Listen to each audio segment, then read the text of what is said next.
yung sinagoga na pinapasukan ni Kristo na kanyang nakaugalian ay pagmamay-ari ng iglesyang nabuwal. Yun ang kanyang paliwanag. Kung susundan ng kanyang paliwanag, si Kristo pala, nakaugalian pala ni Kristo na pumunta sa sinagoga ng iglesyang nabuwal. Kaso, turo ng Seventh-day Adventist, kung ano nakaugalian ni Kristo, doon din sila susunod. Bakit walang SDA na nagsisimba sa simbahan ng iglesyang nabuwal?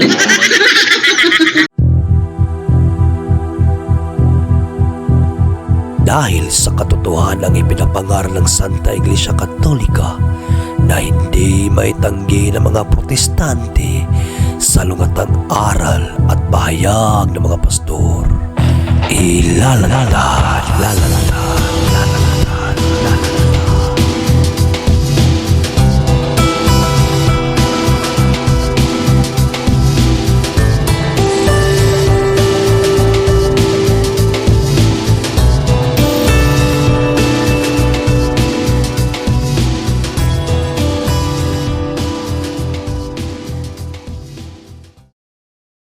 Car back, sauce in hand.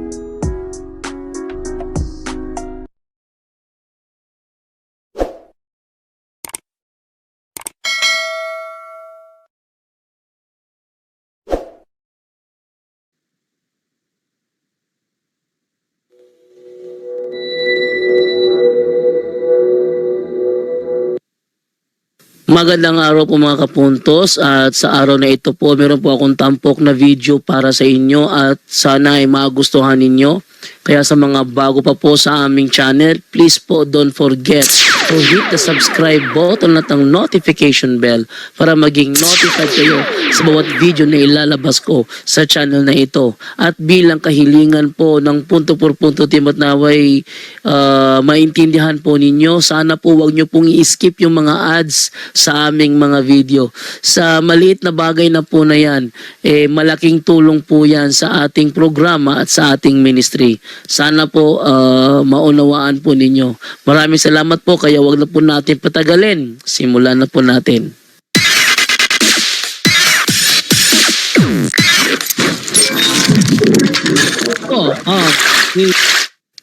Magandang gabi mga kapuntos, at sa gabi na ito po ay meron pong balon na lumiikot-ikot. Okay, ganun pa man, salamat po sa lahat ng mga sumusubaybay, nagpa-follow sa ating YouTube channel dito sa Punto por Punto. At sa gabing ito, ako po yung nakatoka para magbigay ng aking topic sa oras na ito. At ang tatalakayin ko pong topic ay patungkol po ito doon sa post ni Angelito Narbay na hindi ko alam kung bakit para yatang dinilit, kung saan ay kinocongratulate niya itong si Fernando Camacho dahil napatunayan daw ni Fernando Camacho na ang RCC daw ay sulpot. Okay, so sa mga ganyang klase ng mga comment na patutsada, no?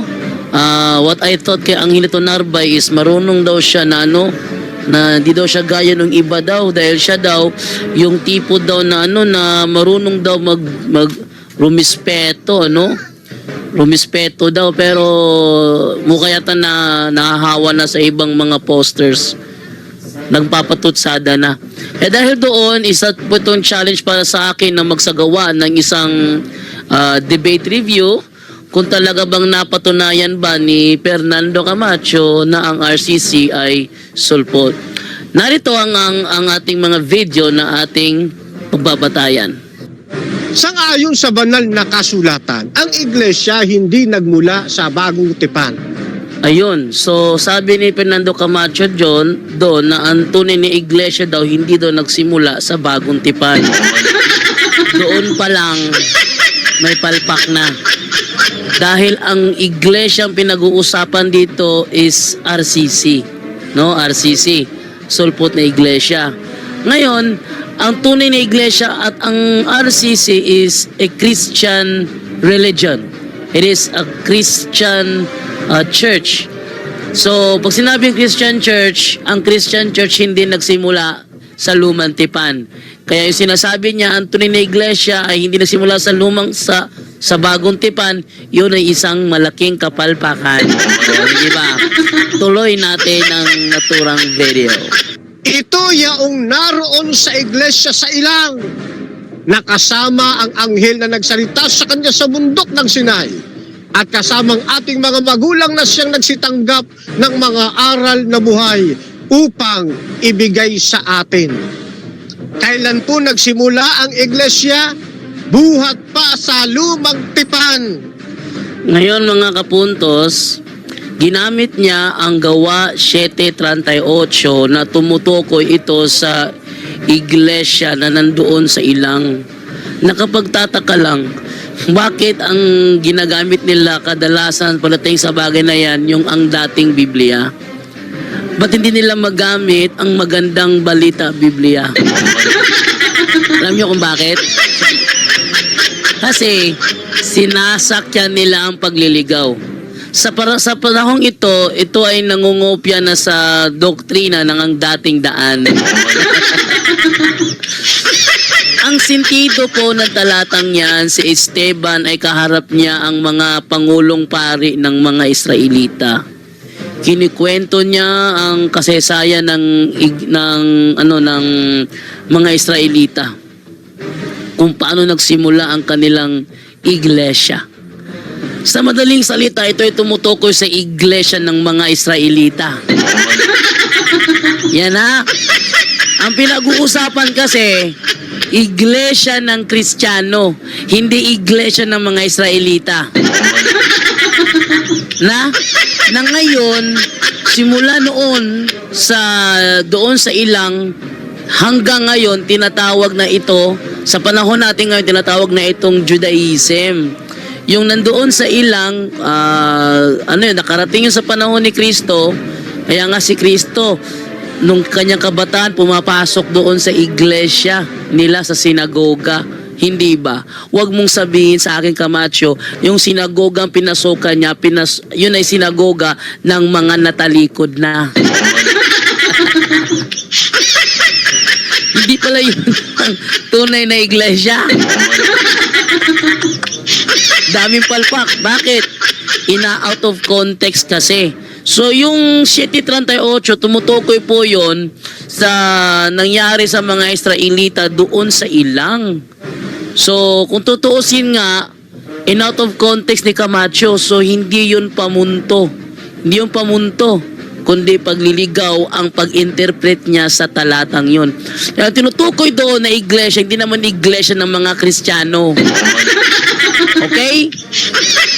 Ang tema, iglesia ng mga Kristiyano, kasi ang Roman Catholic Church is a Christian church tracing its history back to the 1st century. Oh, yan ang topic, RCC.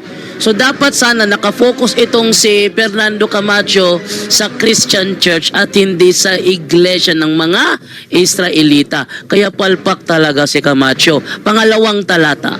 Sa Kapitulo 13, talatang 10 hanggang 11 ng Jeremias, mababasa natin na yung kanyang itinayong iglesia nagkaroon ng kapintasan. Yung bayang Israel na kanyang iglesia nagkaroon ng masalimuot na kasaysayan. Tinawag ang bayang ito na ganito: ang masamang bayang ito na ayaw makinig sa mga salita ko, na may katigasang sumunod sa kanilang puso at sumunod sa ibang mga Diyos upang paglingkuran at sambahin sila, ay magiging gaya ng pamigkis na ito na hindi mapapakinabangan, sapagkat kung paanong ang pamigkis ay kumapit sa baywang ng isang lalaki, gayon ko pinakapit sa akin ang buong sambahayan ng Israel at ang buong sambahayan ng Huda, sabi ng Panginoon, upang sila para sa akin ay maging isang bayan, isang pangalan, isang kapurihan at kulatian, ngunit ayaw nilang makinig. Alam natin ang kasaysayan, marami sa kanila matitigas ang ulo sa pagpapatuloy pa. 31, talatang 31 hanggang 32 ng Jeremias. Narito, ang mga araw ay dumarating, sabi ng Panginoon, na ako'y gagawa ng panibagong tipan sa sangbahayan ng Israel at sa sangbahayan ni Juda. Hindi katulad ng tipan na ginawa ko sa kanilang mga ninuno nang kunin ko sila sa pamamagitan ng kamay upang ilabas sila sa lupain ng Ehipto. Ang aking tipan na kanilang sinira, bagamat ako'y asawa sa kanila, sabi ng Panginoon. Yung iglesia sa ilang na itinatag ng ating Panginoon, nagkaroon ng kapintasan. Okay.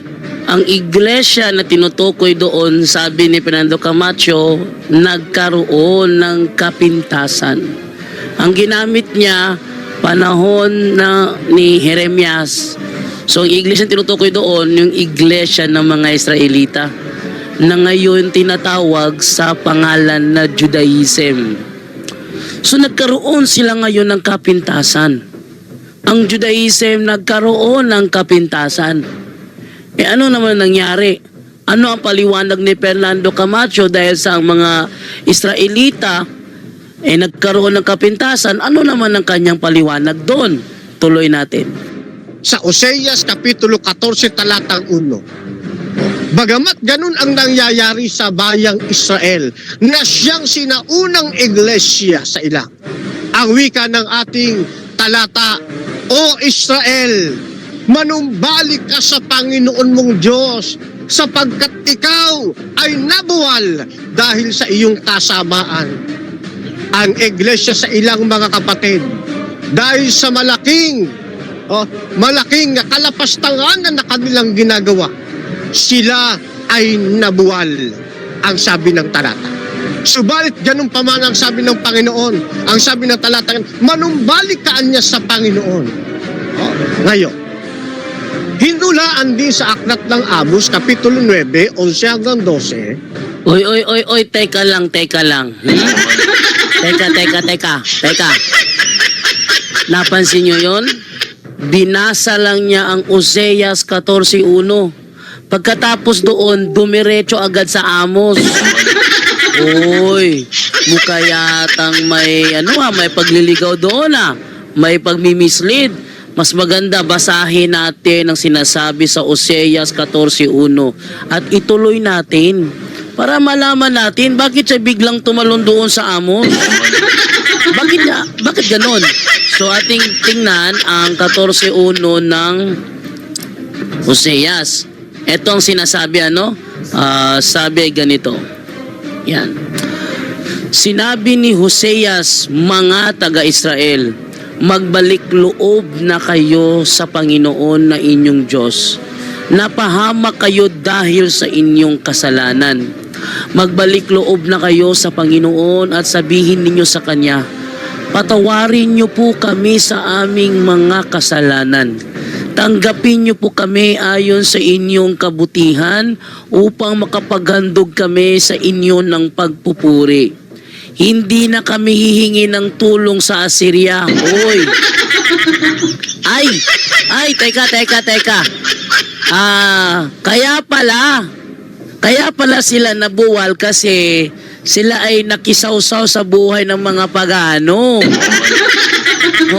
Hindi na kami hihingi ng tulong sa Assyria at hindi na rin kami aasa sa mga pagkabayong pandigma. Hindi na rin namin tatawagin na aming Diyos ang mga Diyos ang ginawa namin sapagkat kinaawaan niyo po kami na parang mga ulila. Ay, nako! Hindi ito binanggit nito paliliwanag ni Camacho. Ngayon, sumagot ang Panginoon, tuloy natin.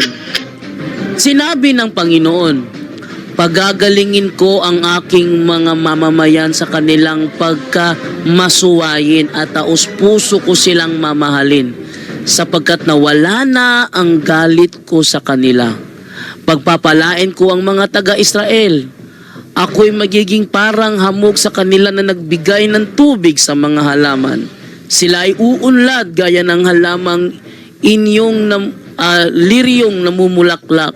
Sila ay magiging matatag tulad ng puno ng sedro sa Lebanon na malalim ang ugat. Sila ay dadami na parang mga sangang nagkakadahon ng marami. Sila ay magiging tanyag na parang puno ng olibo na maganda at puno ng sedro ng Lebanon na babango. Mula silang maninirahan sa kinakalinga ko.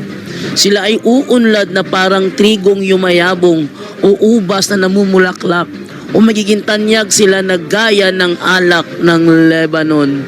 Mga taga-Israel, lumayo na kayo sa mga Diyos-Diyosan.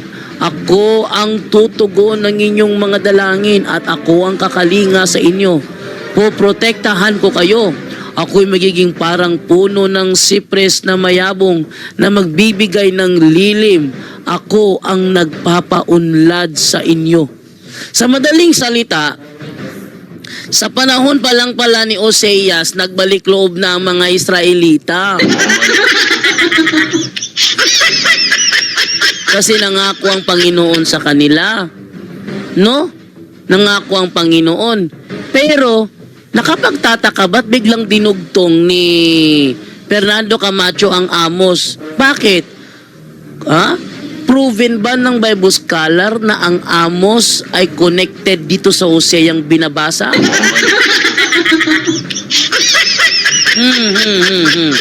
Pakinggan naman natin ang paggamit niya ng Amos. Hinulaan din sa aklat ng Amos, Kapitulo 9, 11 hanggang 12, sa araw na yaon, ibabangon ko ang tabernakulo ni David na buwal, at tatakpan ko ang mga sira niyon, ibabangon ko ang mga guho niyon, at aking itatayo gaya ng mga araw ng una, upang kanilang ariin ang nalabis sa Edom, at ang lahat ng bansa na mga tinawag sa aking pangalan, sabi ng Panginoon na gumawa nito. Mayroon ng hula ng iglesia sa ilang na siyang tinatawag ding tabernakulo ni David, na siyang nabuwal dahil sa katigasan ng ulo ay muling itatayo ng ating Panginoon. Okay mga kapuntos, muli natin babasahin yung kanyang binasa sa ang Biblia, ang Biblia sa tapos Amos 9:11 hanggang 12. Gusto ko maipakita sa inyo yung pagliligaw na ginawa ni Fernando Camacho rito. Ang sabi ganito, sa araw na yaon ay ibabangon ko ang tabernakulo ni David. Ang sabi niya, ang tabernakulo ni David na tinutukoy rito ay ang iglesia sa ilang. Mayroon ng hula ng iglesia sa ilang na siyang tinatawag ding tabernakulo ni David. Sino kayang Bible scholar ang nagsasabi na ang tabernakulo ni David ay ang iglesia sa ilang? Ha? Sino kaya ang Bible scholar na nagsasabi na ang tabernakulo ni David ay ang iglesia sa ilang? Palpak talaga. Dito. Sabi nga sa 'di ba sa elementary right minus wrong. 'Di ba? Pag nagkamali ka sa isa, mali na lahat. Dami niyang palpak eh. Kalahin mo, 9, 11, 12, ang tabernakulo ni David daw ay tumutukoy daw sa iglesia sa ilang. Hoy, tingnan natin. Ano ba ang paliwanag ng Tabernacle of David sa Amos 9:11 to 12? Ayan. So, ayon po dito, kung titingnan po natin, palakinan natin konti para mas klaro, Yan. Oh, sabi doon, restoring the house of David of Israel to Israel. Here, God promised to restore David's royal line. Ang tinutukoy pa lang na i-restore na Tabernacle of David, hindi pa lang iglesia sa ilang, kundi ang David's royal line. Palpak si Camacho. Mayroon ng hula ng iglesia sa ilang na siyang tinatawag ding tabernakulo ni David. Mayroon ng hula ng iglesia sa ilang na siyang tinatawag ding tabernakulo ni David. Sobrang palpak ni Camacho. Tuloy natin ang pagbabasa. Here, God promised to restore David's royal line, fulfilled in the Messiah, Jesus Christ, who is of the tabernacle of David. Ayun. So yung Tingnan niyo ha. Ang layo eh. Una, nagbasa siya sa sa Gawa 7:38, iglesia sa Ilang. Tapos nagbasa siya sa 14:1 na buwal ang iglesia sa Ilang, sabi niya. Tapos dinugtong yung Amos, Tabernacle of David. Yung Tabernacle of David pala is not referring to the church in the wilderness. Palpak talaga, no? Palpak talaga. Ating balikan, no? I will raise up its ruins and rebuild it as in days of the old. God promised to take what was ruined and to repair and rebuild it. Hindi pala ito tumutukoy sa iglesia sa Ilang. Palpak talaga, Camacho. Palpak talaga. Sabi ni Angelito Narbay, napatunayan daw. Oy, sobrang palpak. Paano papatunayan na sobrang palpak nga? O, tuloy natin ang kanyang paliwanag. Ang iglesia sa Ilang na ito, na nabuwal, na siyang ipinapakilala ring tabernakulo ni David. Palpak. Hindi nga yan iglesia sa Ilang eh. Yung tabernakulo ni David, yan ang David's royal line. Yung kanyang ano ba? Ano ba tawag dito? Yung kanyang ano ba, salinlahi ni David, hindi yan iglesia. Ikaw talaga, macho. Ulitin ko talagang ginagawa mo. O tuloy natin. Ang sabi rito, sapagkat bagaman ang iyong bayang Israel ay magiging parang buhangin sa dagat, tanging ang nalabi lamang sa kanila ang babalik. Ang pagkawasak ay iniutos na inaapawan ng katwiran. So makikita natin dito, mahalaga sa Panginoon ang nalabi sa kanyang bayan. Ayan. Ang sabi ni Fernando Camacho, ginamit niya ang Isaiah 10:22 kung saan meron siyang hinighlight na porsyon. Nalabi sa kanyang bayan. Ayan, no? So, may tinutukoy dito na nalabi sa kanyang bayan. Ang tanong, ano ba ang mga pangyayaring nangyari sa Isaiah 10? O ating alamin, ating unahin pagbasa yung sinasabi sa Isaiah 10:5 para ating malaman, matunugan natin kung ano ba ang mga pangyayari, ano? Kasi pag natin binasa yung context, talagang may ililigaw tayo ni Fernando Camacho. Okay, 10:5 tayo, ang sabi ganito. Ikaw, Assyria, ang gagamitin kong pamalo, ang tungkod ng aking pagkapuot. So gagamitin pala ang Assyria para maging pamalo. Pamalo saan? Papaluin ng Panginoon ang Israel gamit ang kapangyarihan ng Assyria. So dito, sa context ng Isaiah 10, ito ay real life persecution. Ito ay actual persecution. No? Sinasabi dito yung mangyayaring persecution sa mga Israel. Tuloy natin. Isusugo ko siya laban sa isang bayang walang Diyos, isang bayang kinapupuutan ko, upang ito'y wasakin at samsaman ng lahat ng yaman, at tapakang parang putik sa lansangan. Yes, kung paanong pinarusahan ko ang mga kahariang sumasamba sa mga Diyos-Diyosan na higit na marami ang mga larawang inanyuan kaysa naroon sa Jerusalem at Samaria. Hindi ko rin ba gagawin sa Jerusalem at sa mga Diyos-Diyosan nito ang ginawa ko sa Samaria at sa mga imahin nito? Sa madaling salita, magkakaroon ng persecution sa Jerusalem kung saan ang Assyria ang gagawa. At ang sinasabi sa 22, ganito naman. Okay.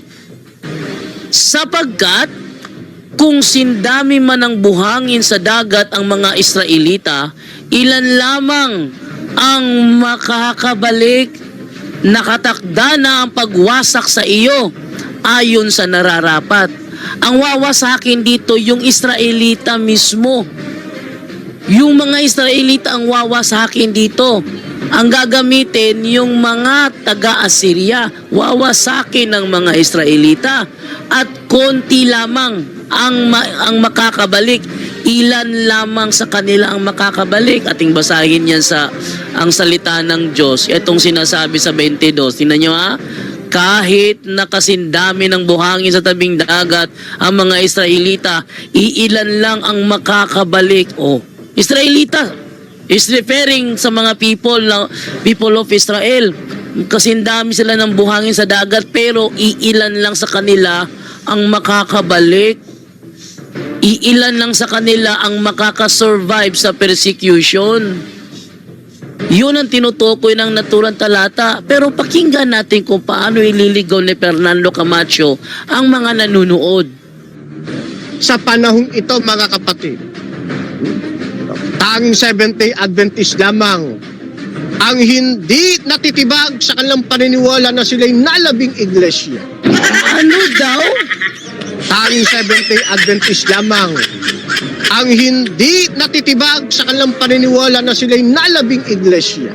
Ang Seventh-day Adventist ang nalabing iglesia?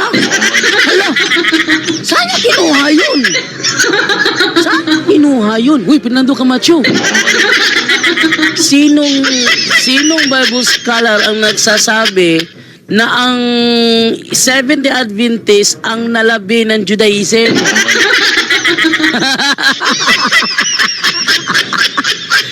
Ngayon ko lang, kay Fernando Camacho ko lang narinig na ang Seventh-day Adventist daw ang nalabi sa, ang nalabi sa bayan ng Israel. Ano ba naman yan? Saan itinatag ang Seventh-day Adventist? Sa Amerika. Oh. Sino ang nagtatag ng Seventh-day Adventist? Si Ellen G. White. Saan naman galing si Ellen G. White? William Miller.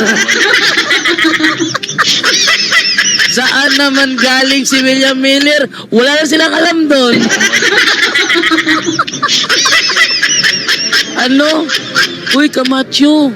Ano ba naman yan? Sinong niloloko mo? Ano ang paniniwala ng Seventh-day Adventist? Ayon sa kanilang libro, The Alpha and Omega, Seventh-day Adventists believe that they are the continuators of the Millerite heritage. Tingnan ninyo ha. Kailan nangyari, Fernando Camacho, nang pinersecute ang mga Israelita ang nakabalik sa Seventh-day Adventist?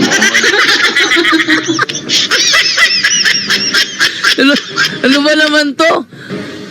Ang tinutukoy sa Isaias, Jace, magkakaroon ng persecution sa Israel at gagamitin ng Panginoong pamalo sa Israel ang Assyria. Paano nangyari nang pinalo ang Israel ang nakabalik sa Seventh-day Adventist?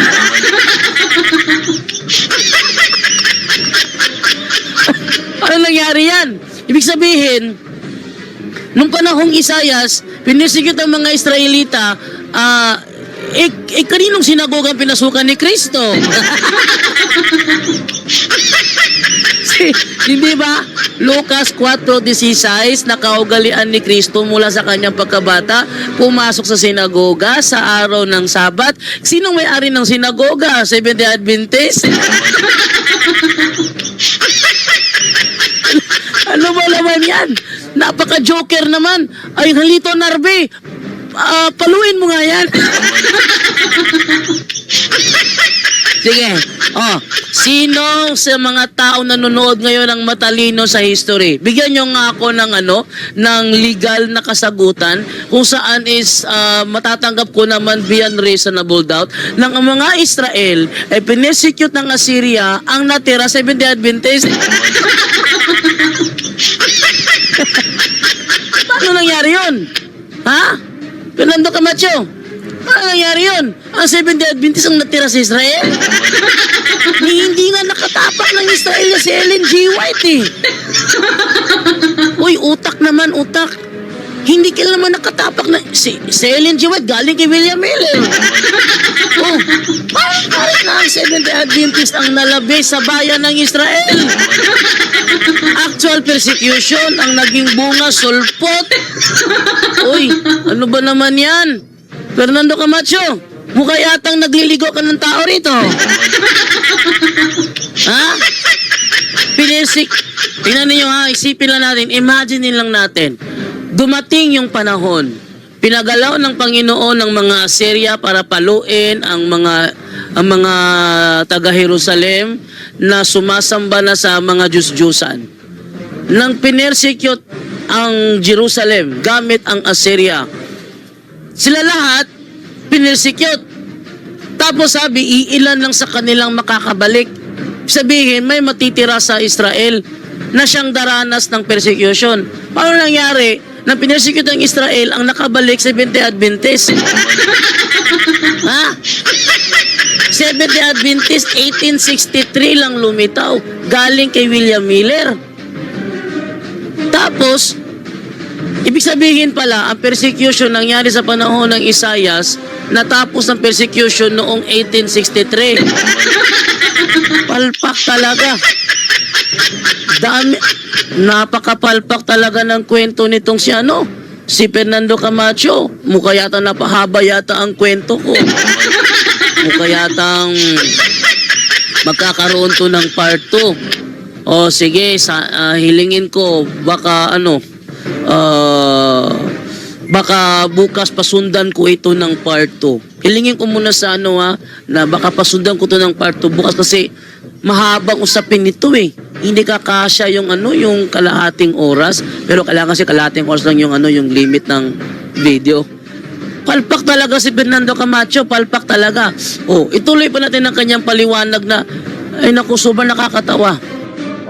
Kaya sa aklat pa lamang ng Isaias makikita na natin mahalaga sa Panginoon ang nalabi.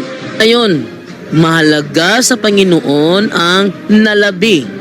Kaya nga hindi niya hinayaang maubos ang mga Israelita sa persecusyong nangyari. Basahin niyo ang Isaias 45 hanggang 46 para malaman ninyo na pinili ng Panginoon si Cyrus bilang ibong mandaragit upang siya ang magbalik sa mga Israelita sa mga lugar kung saan sila nanggaling at sila'y mailigtas mula sa matinding persecution ng Syria. Ngayon, sa Kapitulo 11 ng aklat ng Isaiah, sa araw na iyaon ay muling iuunat ng Panginoon ang kanyang kamay upang mabawi ang nalabi sa kanyang bayan mula sa Assyria, Egypto, Patros, Ethiopia, mula sa Elam, Shinar, Hamat at mula sa mga lupain ng baybay ng dagat. O yan, tingnan ninyo ha. Bistado lalo si Fernando Camacho. Ang sinasabi sa talatang ginamit niya, nagbabuking sa kanyang sabi rito, at mangyayari sa araw na yaon na ilalapag ng Panginoon uli ang kanyang kamay na ikalawa upang mabawi ang nalabi sa kanyang bayan na malalabi mula sa Assyria at mula sa Ehipto at mula sa Patros at mula sa Sus at mula sa Elam at mula sa Sinar at mula sa Amat at mula sa mga pulo ng dagat. Paano ngayon yan? Fernando Camacho, ano daw ang paliwanag ni Fernando Camacho? Ano daw paliwanag ni Fernando Camacho? Paliwanag niya, naniniwala daw mga Seventh-day Adventist na sila daw ang nalabi sa Israel. Paano to niya babawiin ngayon? Sinasabi dito, upang mabawi ang nalabi sa kanyang bayan na malalabi mula sa Assyria. Seventh-day Adventist ba yan?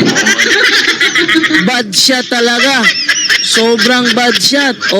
Tapos saan pa? Mula sa Ehipto. Seventh-day Adventist ba yan? Bad shot talaga. Ano pa? Mula sa Patros.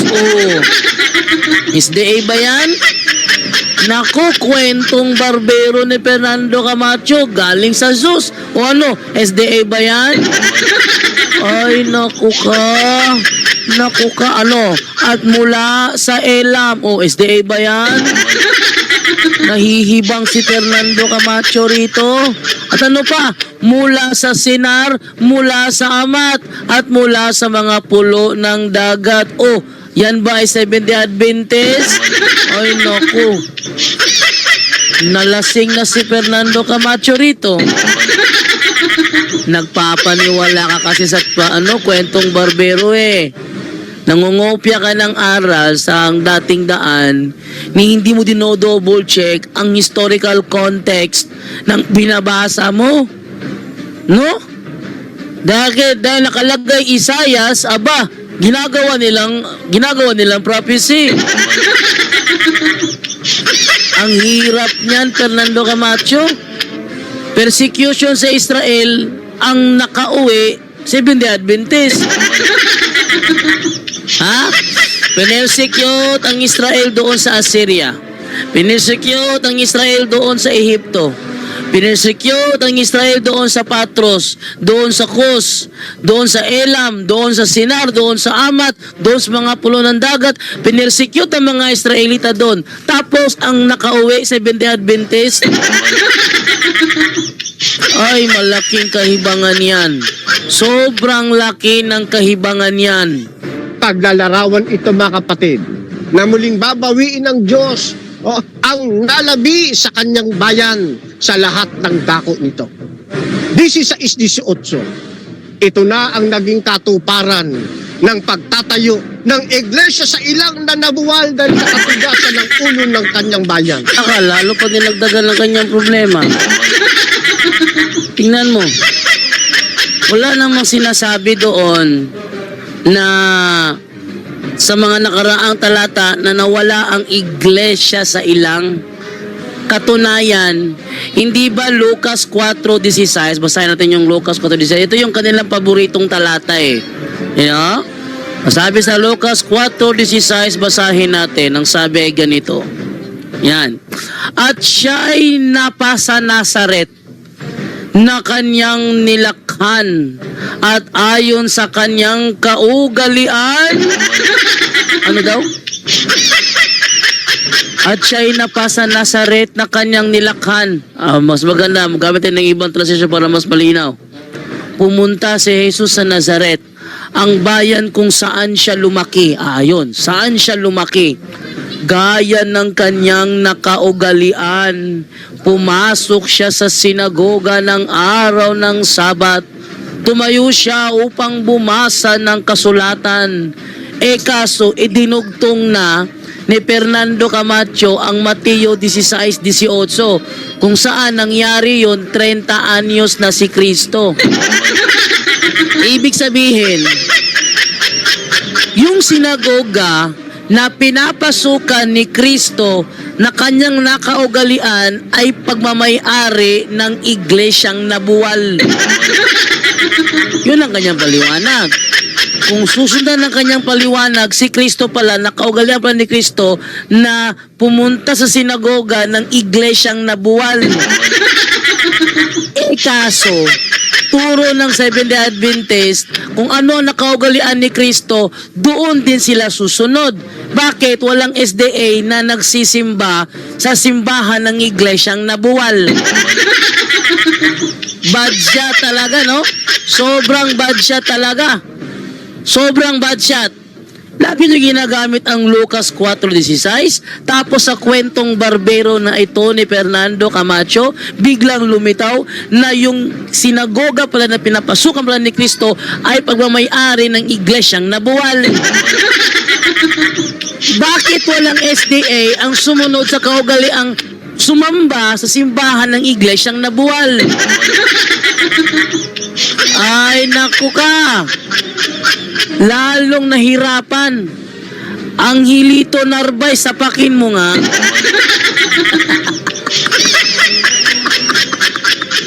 Para matauhan na, para matauhan. Nakakatawa ang kwento. Matagal na panahon nang pinaninindigan ng Seventh-day Adventist ang Lucas 4:16 na kailangan nating sundin. Pero sa kwentong ito ni Fernando Camacho, lumilitaw na yung sinagoga pala na pinapasukan pala ni Kristo simula sa kanyang pagkabata hanggang sa kanyang paglaki, pagmamayari pala yun ng iglesyang nabuwal.